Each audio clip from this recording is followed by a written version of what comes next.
Cheikh, vous avez une série de livres sur la pensée économique intitulée Méthodisation de la pensée économique. On voudrait savoir pourquoi vous insistez sur la dimension méthodologique. D'abord, la méthodologie, c'est quoi? La méthodologie, c'est la science de la méthode. C'est en fait réussir à déterminer la meilleure méthode pour le champ d'études déterminé. Pour chaque champ d'études, pour chaque champ de recherche, on doit trouver la méthode optimale.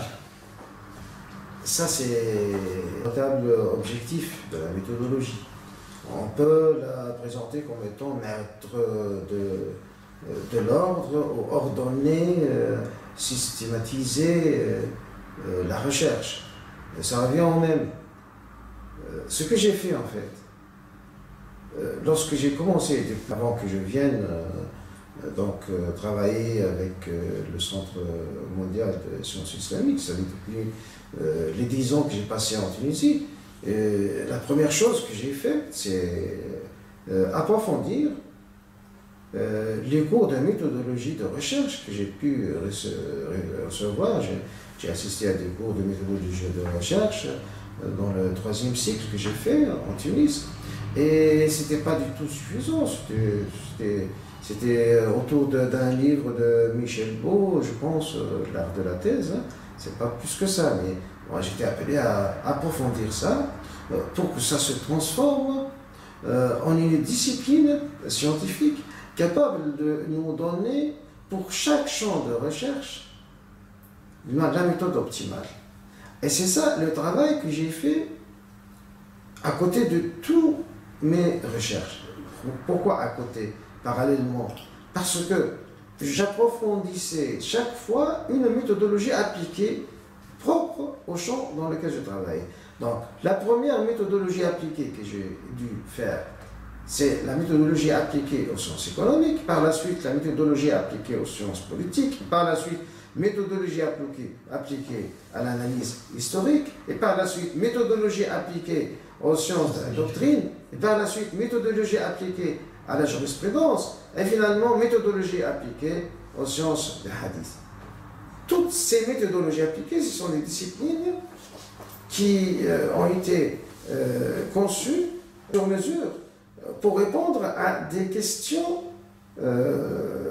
méthodologiques de premier plan dans chaque champ méthodologique. Alors, en ce qui concerne le premier champ de mon étude, c'est-à-dire le champ économique, il s'agit de trouver la méthode optimale qui pourrait nous conduire à des résultats scientifiques, quand bien même le champ lui-même est un champ doctrinal, comme je l'ai expliqué tout à l'heure.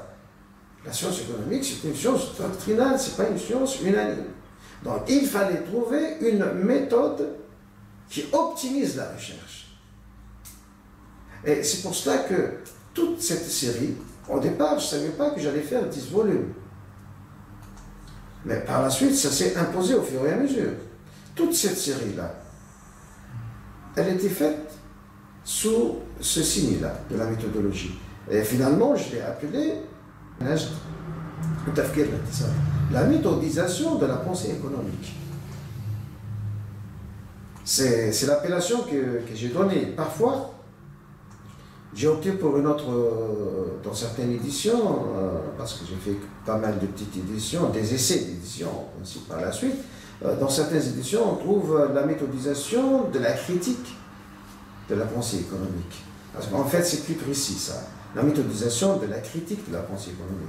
Il s'agit de critiquer la pensée économique de A jusqu'à Z, c'est-à-dire depuis ses premiers fondements, depuis le premier décollage jusqu'au temps moderne. Il s'agit de critiquer ça, mais avec une méthodisation de cette critique. C'est-à-dire tout en découvrant chaque fois la méthode optimale qui pourrait optimiser notre critique. Donc il s'agit d'optimiser ici la critique de la science économique ou des sciences économiques. C'est ça l'objectif. Qu'est-ce que ça veut dire alors? Optimiser la critique. Ça veut dire rendre à César ce qui est à César. C'est-à-dire ne pas léser les différents courants de pensée économique.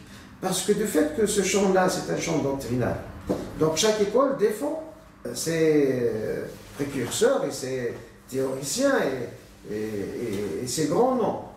Et des fois, cette défense se fait à côté de l'objectivité.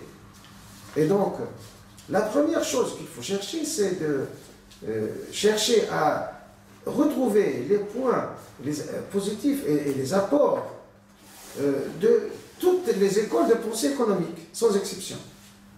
Et ce que j'ai découvert dans mon parcours, c'est que réellement, il n'y a pas une école qui n'a pas eu un apport. Mais on a tendance des fois à consommer le travail des autres dans l'ingratitude. Tout en consommant l'effort des autres, on le nie complètement. Et c'est ça l'ingratitude qui ne rime pas du tout avec l'objectivité. Et donc la méthodisation, en fait, c'est essayer de mettre fin à tout cela et d'avancer dans la critique économique d'une façon objective. Et cette objectivité doit être absolue, sans a priori et sans parti pris d'office. Ce qui n'a pas été fait à ma connaissance jusqu'à là où j'ai commencé mon travail. Parce que tous les travaux de critique, y compris le meilleur, hein, c'est l'analyse économique de Schumpeter. Y compris l'analyse de Schumpeter. Sur des points, elle se trouve à côté de l'objectivité. Non, parce que c'est pas parce que lui, il manquait d'objectivité, mais il manquait d'outils, en fait. Ça, c'est une autre chose. Alors moi, j'ai essayé de dépasser tout cela. Quand j'ai dit j'ai essayé, c'est pas forcément que j'ai pu réussir partout. Certainement, il y aura des gens qui font la critique par la suite. Ils vont trouver des points où l'analyse ne percute pas. Mais je suis sûr que là où j'ai bien développé ma recherche, j'ai pu faire un apport.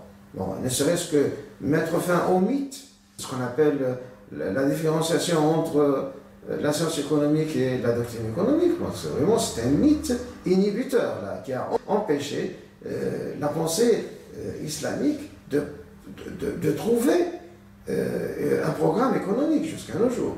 Et lorsque j'ai mis fin à ce mythe-là, j'ai pu déboucher sur plusieurs résultats qui m'ont aidé finalement à rédiger mon grand programme socio-économique dont je parlerai par la suite. Donc, la méthodisation de la pensée économique, c'est un peu tout ça, et ça a commencé par la méthodisation de la critique ce qu'on appelait les postulats de base. Il y a des postulats libéraux et des postulats aussi de Bakhar Sadr. Donc c'était le travail de base qui a constitué le sujet du premier volume, qui est la grande imposture capitaliste. الخديعة الرأسمالية الكبرى.